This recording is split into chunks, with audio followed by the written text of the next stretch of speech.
So it's Father's Day. And when isn't it Father's Day? I'm talking about the ultimate father. I'm talking about the best father, who also has a feminine aspect, but what we're focusing on today is the father that gives of himself. The father that is the seed of creation. So I thought that it was important for us to really look at what a father is today. And I'm going to be looking at that on a couple of different levels. So I'm going to start with F. Faith-filled. Faith, the substance of things hoped for, the evidence of things unseen. A father has faith. I know that a father has faith because I know my father. Now, he wasn't up in church every Sunday, but we talked about what God is. And I think once he found out that there were centers like this, that he became even more curious about the nature of God. So you know, I've been talking about the truth that we're either in fear or in love. What are you going to do with that information? Ernest Holmes asks us to be careful not to fight fear too much. In the book, Can We Talk to God, which is the book of the month, Ernest Holmes says, instead of fighting fear through a sort of flexible imagination, convert fear into faith. Now, you may say that sounds kind of difficult, but here's what I want you to know. The energy of fear converted into faith will produce an effect exactly opposite. What is the opposite of fear? It's love. For those of you who are parents, however, you claim to be a guardian of another being, whether it be stepfather, adopted father, uncle, no title. But those of you who are taking care of the children, you know, when the baby first arrived, or when the older child first arrived, you were probably very overwhelmed. You know, there's no real playbook. There's a lot of literature out there, but there's no real playbook on what to do. So here's this thing that cries and it poops and it does all of these things and it's a little bit disconcerting. But you did not know if you would succeed at this father thing. You did not know that there was something within you that's doing the work. So there was a greater capacity, a greater impulse that gave you the capacity to act from love rather than from fear. Yes. And when we're acting from love, there's nothing we cannot do. That's right. Amen. That's right. When we are acting from fear, we get in our own way. Yeah. Fear makes somebody in immigration tell a parent of a child that they're taking the child for a bath, and the parent never sees the child again. Come on. Fear is not in support of life. Fear is a confusion about the beauty of life and the beauty of love. And there are people who are now missing their children on Father's Day. So be sure to call your representative and ask them and what they're doing about that. Amen.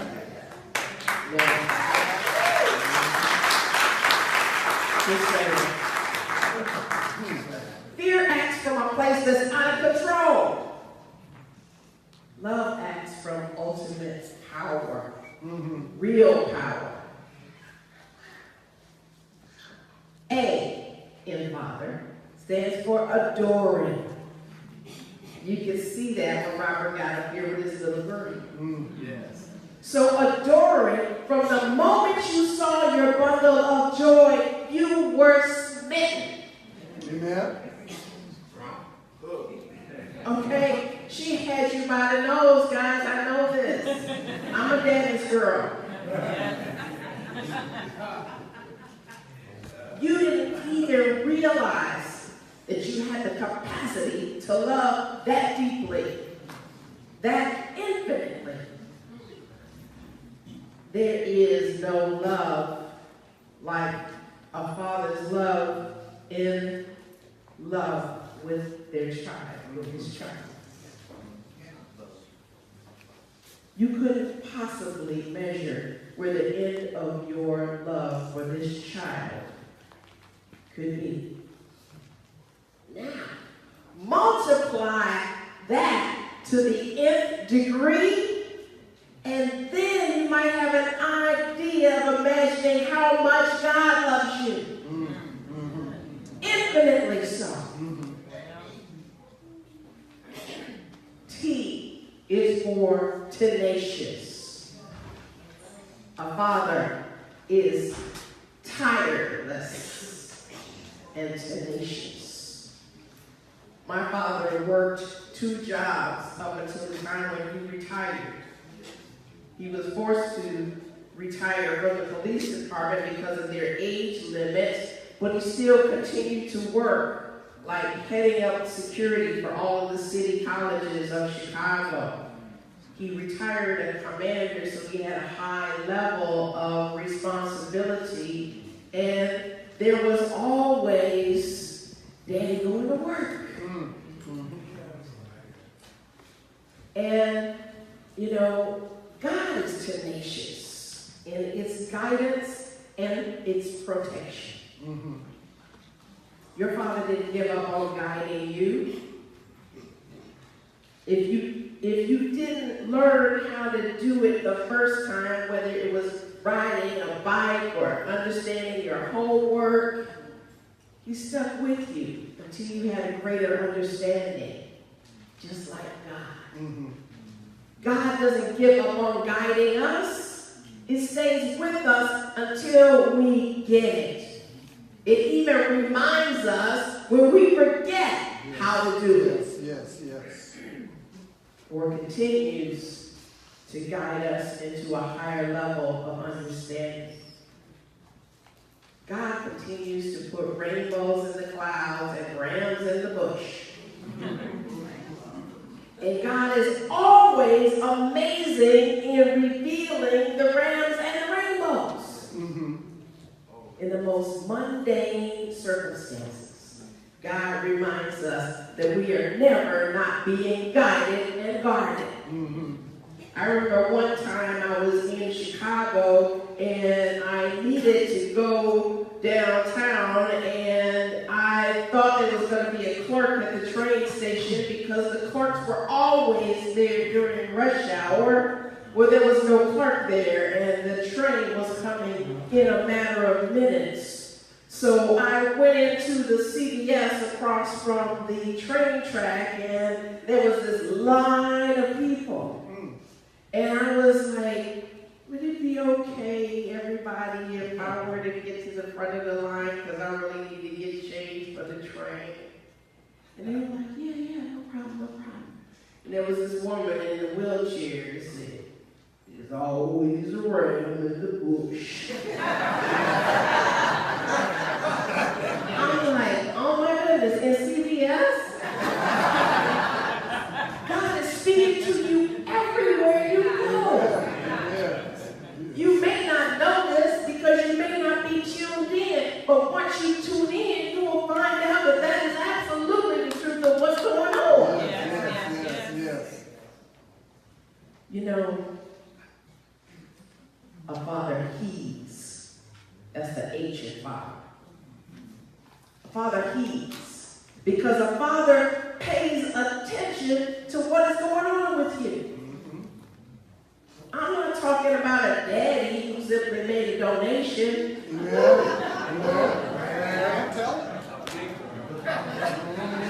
Yes, a deposit. I'm talking about a father who sees you through. Yes. A father is concerned about your well-being. I can remember in his later years when he was living in Las Vegas, and I went up to see him because he had just moved from Chicago to Las Vegas, and I wasn't feeling very well. And I'm well into my 40s, and wasn't a daddy taking care of me, giving me medicine. You know? A father is concerned. And when I say concerned at the level of the absolute, and certainly not talking about worry, you know, God is concerned because God is not about an element of fear. God is concerned because God uses our biological parents, our adoptive parents, our foster parents, our aunts, our uncles, our grandmothers, our grandfathers, everybody to express its care for us. But a father heeds. A father heeds. When I was going through Holmes Institute, even though I was in my 40s, my father assisted me financially for the cost of that. He actually assisted me as long as he was physically healthy and able to talk. That ended about halfway through, when I was about halfway through Holmes Institute, which is the training ground for the Science of Mind ministers, for those of you who are not familiar with it. So now, he was not any longer legally responsible for my tuition because I was past grown, okay? It wasn't about the divorce decree, okay? It was about that he heeded what I needed. You see how that works? Say to your neighbor, he heeded what I needed. He heeded what I needed. And that's not the first time that my biological father was an instrument for my eternal father. I can think of countless times when he was there for me. And even in his transition, he was growing me. Growing me into a minister. My father was in the hospital, unable to speak for 10 months. And based on choices that were beyond my control, he was on a respirator for a good deal of that time.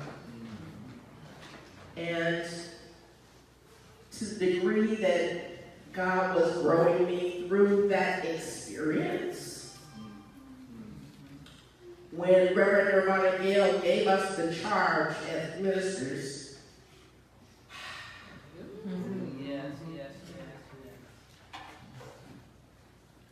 they would ask us something to the extent of, you know, how are you going to use your ministry in the world? And my response to the charge was along the lines of not seeking to change the world, but to learn to love the world through its challenges. Amen.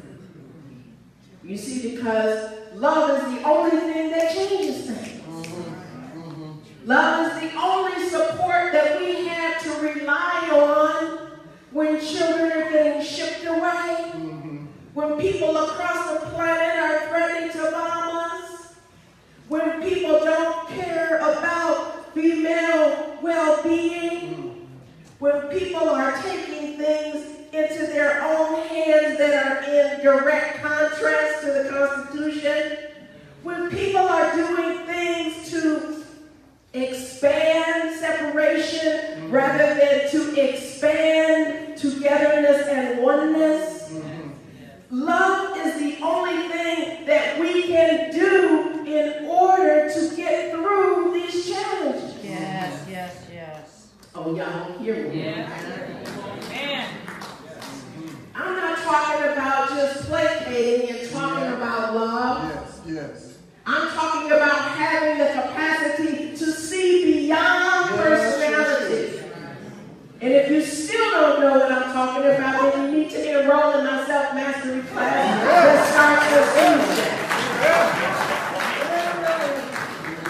Because people don't always show you who they are. They sometimes show you who they think you want to see.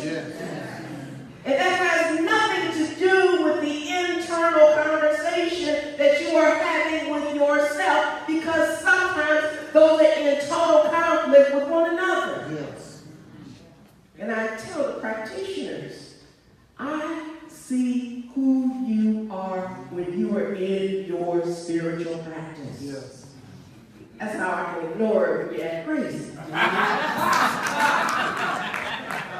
Not our practitioners, just some practitioners somewhere else. Our practitioners can never be crazy. They're wonderful, don't you know? Well. And you know their love.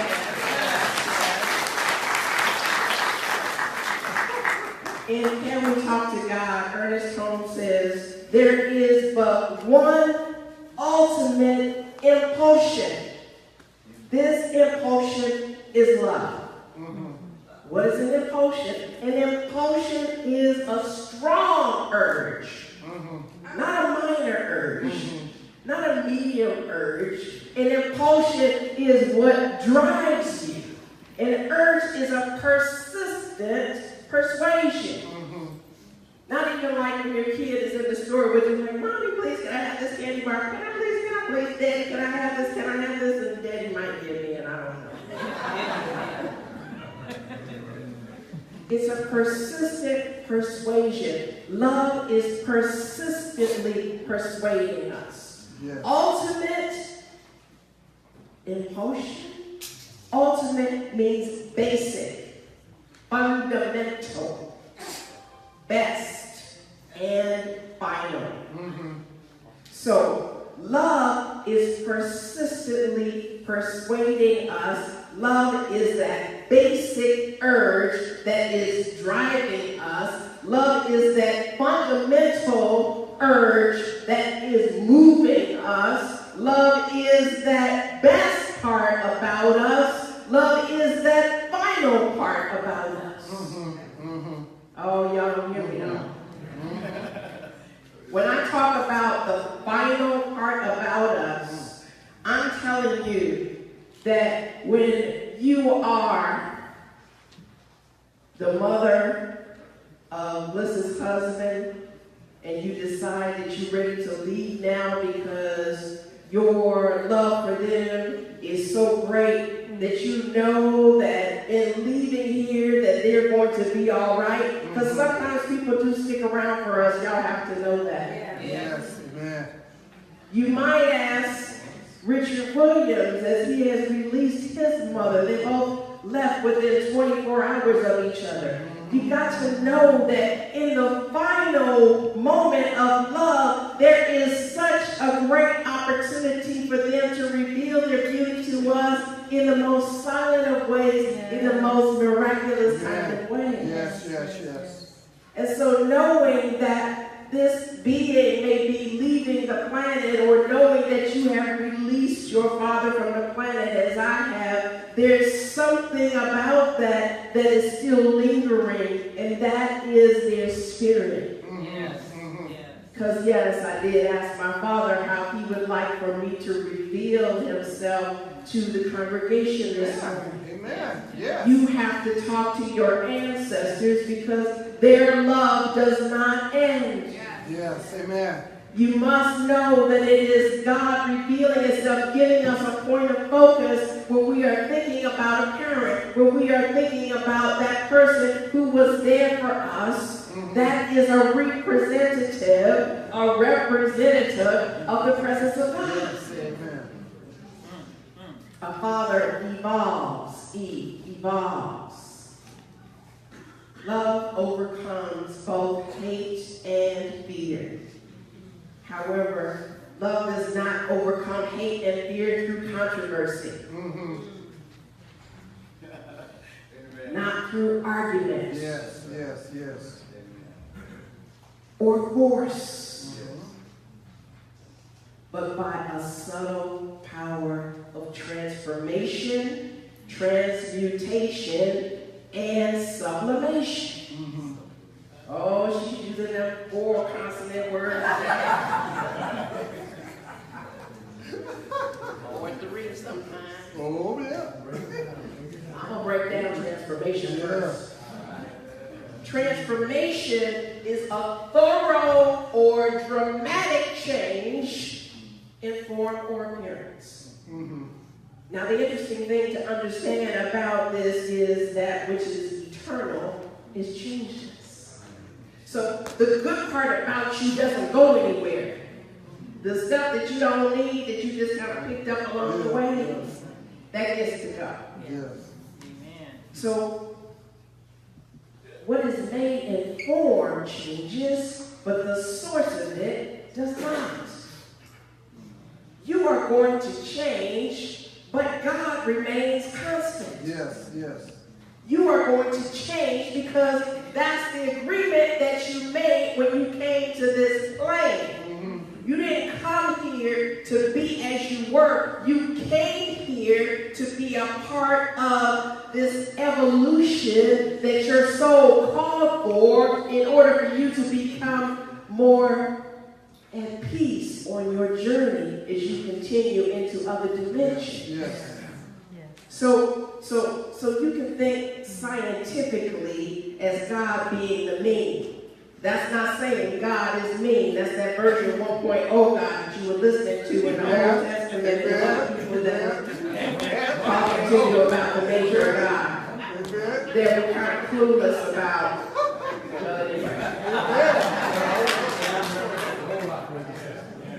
There's so much to God. Sometimes people just take pieces of it and they just give you what they've been able to figure out. So I'm not trying to blame nobody and shame nobody. Amen.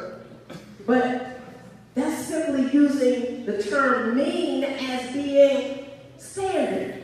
So God is the standard that balances the opposite. Say mathematically, God would be in the midst of an extreme like despair and presumptive. Now sometimes we presume that something is going to happen. That's not the same as a prophetic moment. Amen. That's ego thinking that is great enough to make something happen. Amen. And despair is assuming. And you know what happens when you assume.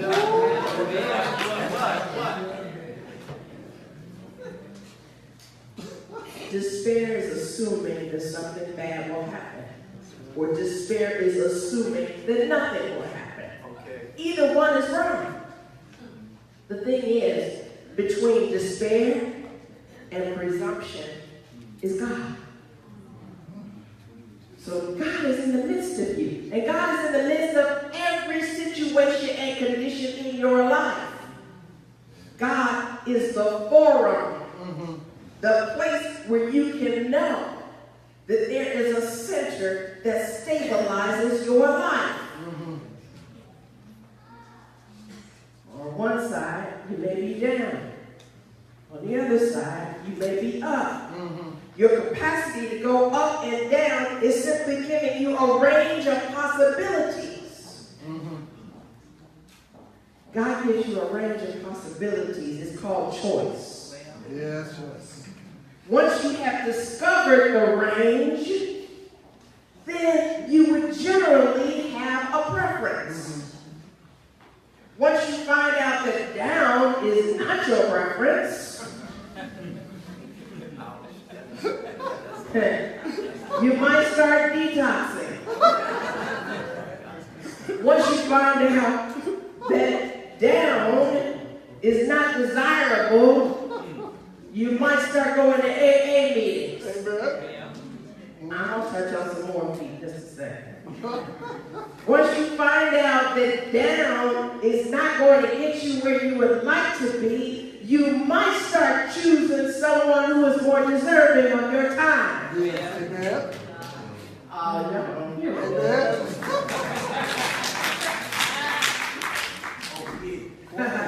Once you find out that down is not for your highest good, you might start looking within for your strength. Yes, yes, yes, yes, yes. Yes. Once you find out that down is not what your Father sees for you, you might decide to ask for your highest and best good. Yes, yes. And that is simply where transformation begins. Yes. Yes, yes. Let's talk about transmutation. For those who read The Alchemist by Paulo Coelho, you understand about alchemy not simply being a matter of changing metal into gold, but changing our basest self into our highest self, our richest self, our truest self, our divine self. And you may know from reading the book, The Alchemist, that we are able to go through this change by means of our journey.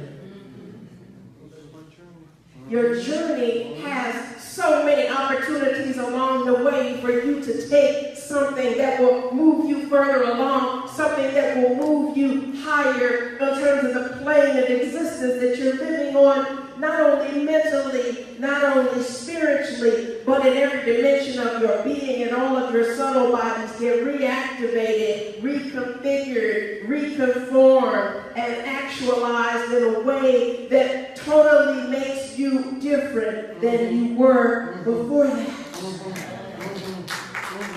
Amen. And you may have come to know through living that God never leaves us at any point in our journey. Yes, yes, yes, yes. The footsteps in the sand indicate not that we were alone, but that we are being carried. Now, for the younger folks here, let me refer to something that might be familiar to you. Where are the young folks? Stand up so I can see, so I know where to direct my attention. Okay, I see 7-year-olds. Okay.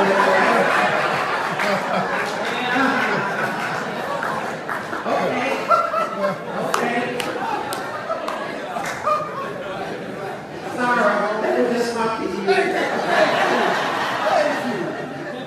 Do you know how sometimes the leaves are more green, and sometimes the leaves are more brown, and sometimes the leaves are red and orange and yellow? Well, that's part of the journey of that leaf. There are different seasons that the leaf goes through. And while it may appear that it's changing externally, outside of itself, it's really changing inside of itself. That's how God works through us. It shows us that we have many colors inside. And it shows us that we are capable of being so much more. And while I'm talking about colors, let me just acknowledge, before I forget again, to acknowledge that this is Pride Month. Happy Pride Month.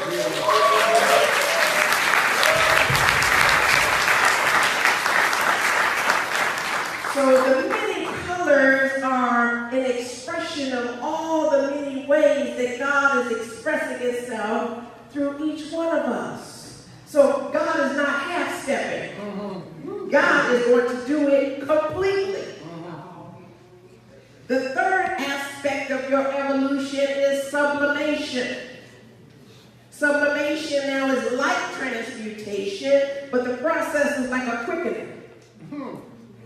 Rather than going from solid to liquid to gas, the sublimation is the transition of the substance directly from solid to gas, without passing through the intermediate liquid phase. So you don't have to have a meltdown to move through sublimation. You don't have to have a hit bottom in order to go through sublimation. That's right. That's right. Okay? You don't have to go through embarrassing yourself and feeling shameful and losing your self-respect when you go through sublimation. Right, right. In psychology, Dr. Sandra will tell you, sublimation is a mature type of defense mechanism in which socially acceptable impulses or idealizations are unconsciously transformed into socially acceptable actions or behavior, possibly resulting in a long-term conversion of the initial impulse. You are being protected through a process of releasing your aggressive choices and allowing yourself to express your frustration or conflict in a different way. Yes, yes, That's yes. the interpretation that you were asking for, I believe, whoever said, So young people, instead of having a tantrum or pouting, old people, instead of having a tantrum or pouting or calling someone a name, you might instead choose to let them know that what they are doing has had an effect on you and that it does not feel good. Yes, yes, yes, yes. And you might want to let them know that before they make that choice to attempt to hurt you, that they might want to check in with themselves to find out if there is something that is really bothering them that has nothing to do with you.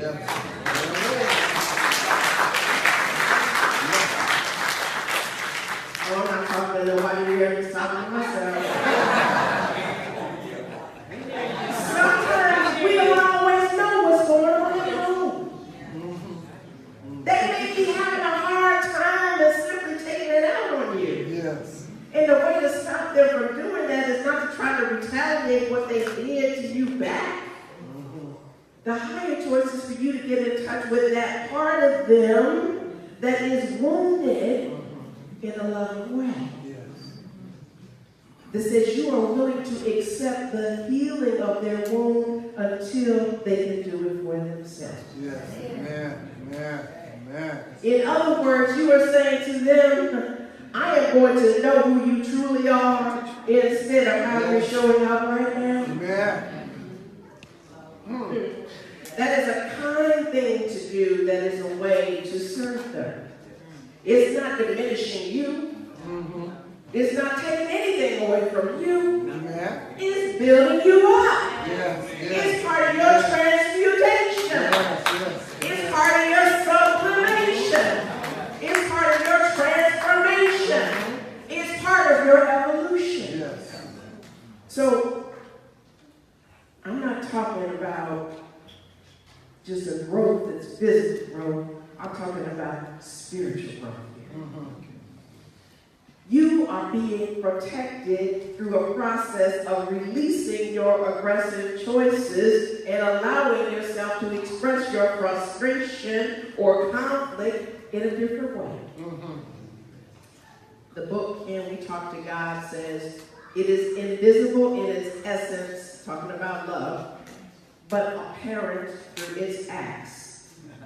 As light overcomes the darkness, as the presence of heat causes the coolness of a room to change until it is warm and comfortable, so the radiant action of love and peace dissipates fear, hate, and confusion. Amen. Amen. Oh, we got some loving to do, y'all. We got a lot of fear to dissipate. We got hate to dissipate. We got confusion to dissipate. R in Father is for rescues. To rescue is to save, to liberate, to free someone. Sometimes the Father feels like he's not the person he's divinely designed to be. Oh, you'll be quiet. Amen. Okay. Sometimes the Father feels like he might not even find himself inside of a physical body that doesn't feel right to him. He might feel like a woman instead of a man. He might feel like what he's wearing is not representative of who he is. Yes. He may even feel like his body parts are not representative of who he is. Yes. Sometimes our Father might have to free himself from a relationship that feels oppressive. Yes. Amen. Amen. Oh, y'all still gonna be quiet, huh? Okay. Whatever you do. Sometimes we don't understand how we can rescue ourselves and we focus on rescuing others. That's right.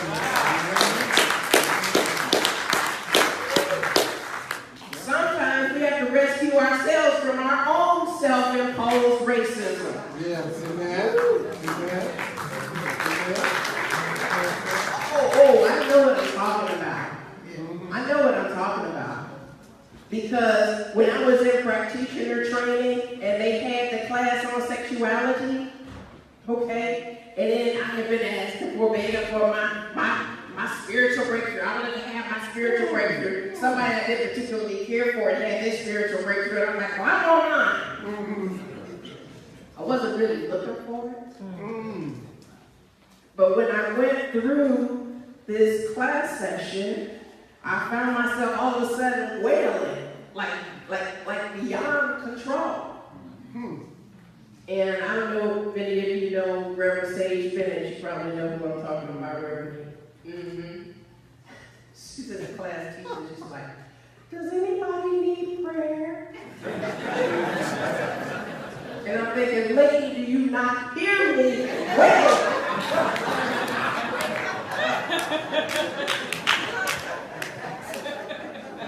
So she got Susie Lula, that's Jamie Lula's wife, to go into another room with me and sit down, and that's where I discovered through that process of just being with the self-imposed racism, with the self-imposed sexism, with the self-imposed homophobia, that, wow, everybody really does love me, even if they don't know it. That was huge for me. And it doesn't matter what anybody else's behavior is now. Because what my job is to love me just as I am.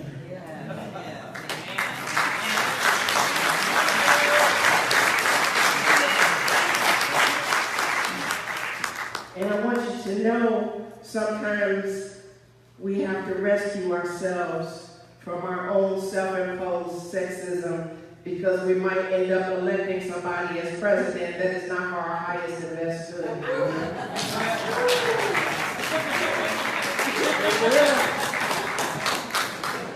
I'm just saying, I was in Washington, D.C. the day after, where there were a lot more people there than there were the day before. I was one of the million who was standing there in Washington, D.C., not standing against anyone, but standing for love, because somebody had to. Yeah, amen. Y'all learning a lot about me today, I know. Take it in. It's going to be all right. Sometimes we might have to rescue ourselves from our own thoughts. Did you see the man that Oprah was interviewing recently? Black man. Arrested while he was in his front yard mowing his lawn. He was just minding his own business, and these officers came and decided that he was the person who had murdered somebody else, and he knew he was innocent. He just went along with them because he knew it would be over soon, but it wasn't. And they gave him some defense attorney who wasn't particularly interested in defending him. He just felt obligated to be there because the court told him to. And they had no forensic evidence. In fact, the forensic evidence concluded the opposite. The lie detector test said he was telling the truth. But somehow, this black man ended up on death row. And he was having such angst by the smell of burning human flesh that it started to mess with him pretty badly. So he allowed himself to take himself somewhere. He said, yeah, For about 15 years, I was married to Halle Berry. And I won this gold medal and that gold medal and so forth and so on, because you have to take yourself sometimes out of the situation that you're in, out of the condition, and go someplace that is more desirable. Yes. But one night he heard this man crying in this cell next to him. And the man was crying so deeply and so profoundly. And by the way, the man that I'm speaking of was very close to his mother. And so the man asked him, the man that was interviewing asked him and said, "What's wrong? Are you okay?" And he said, "I just found out that my mother died." And, he told him a joke, because this guy was good at telling jokes. And then somehow the other inmates who were in other cells nearby, they were kind of comforting him, because they were all the same. They all wore the same thing. They all had the same shoes. They all had the same underwear. They all were the same on death row. But the man that was crying was a white supremacist. He had harmed and killed people of color because that is how he was raised. And they tell you before you're about to die that you can choose what you want to eat, and you can have something to say as your final word. And what he said was, the people that raised me taught me how to hate, and the people that taught me how to love were the people that I was taught to hate. So now before I die, I can say that I have been loved. Children, let them say that you taught them love. Yes. Amen. Amen. Let them say that you taught them something about the nature of God. Yes. We need to let God rescue us. And that doesn't mean we do it in a passive way. God helps those who help. Amen. Thank you. Amen. And if you need to be rescued, let God know. When I needed to talk this morning, I let God know. And I asked my Father what I needed to do to pay tribute to him this morning. When you need to be rescued, ask. When you want somebody to know that you need help, ask. Yesterday and this morning, Reverend Anthony was saying a closed mouth does not get fed. Ask God for what you want. Yes. Tell him what you need. Yes. Because you know what? Amen. Jehovah Jireh. Yes. Amen. God will provide.